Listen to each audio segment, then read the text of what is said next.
As the world comes to grips with life under this deadly new virus, authorities have urged us to change our habits and adopt a new way of life.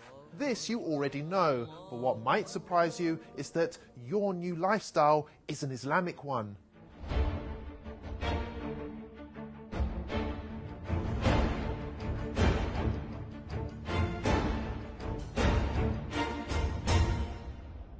All Muslims believe that the Quran is both a holy text and a guide on how to live a healthy and productive life. Nearly all of Muslims' daily activities, whether that be praying, fasting, or the clothes they wear, have been recommended in the Quran or by the Holy Prophet Muhammad. And for years, many of these practices have been ridiculed by non-Muslims who accuse them of being backwards, weird, or straight up offensive. But now, whether you like it or not, we all have to behave like a Muslim. For starters, pubs, clubs and casinos have all been closed. In some cases, medical experts urged for a complete halt on alcohol consumption because it makes the virus worse, prompting some countries to ban its sale outright. People are prioritizing hygiene and washing more regularly throughout the day, just as Muslims wash before their 5 daily prayers. It's even become socially acceptable not to shake hands, a typical Muslim practice between men and women, which was often branded insulting in Western culture. Elsewhere, people are now beginning to cover their hands, hair and face in order to protect oneself in public, including those who at one time or another used to insult Muslim women for choosing to do the same thing.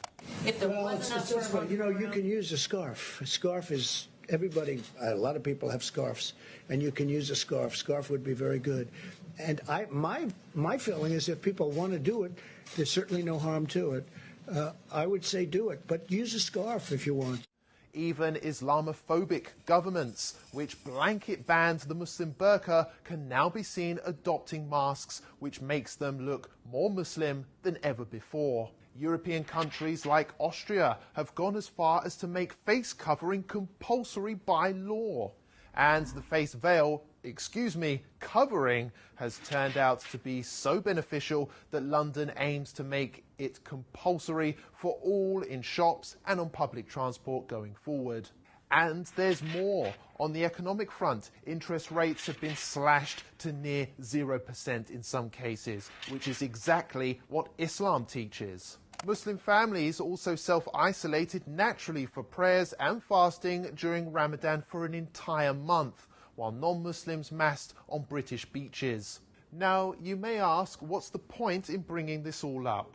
Well, the fact is, Muslims have been subjected to years of hate just because they love their faith. It's worth highlighting that it took a global pandemic to prove that Muslims have been right all along, and perhaps it's Western values which need reforming rather than Islamic ones.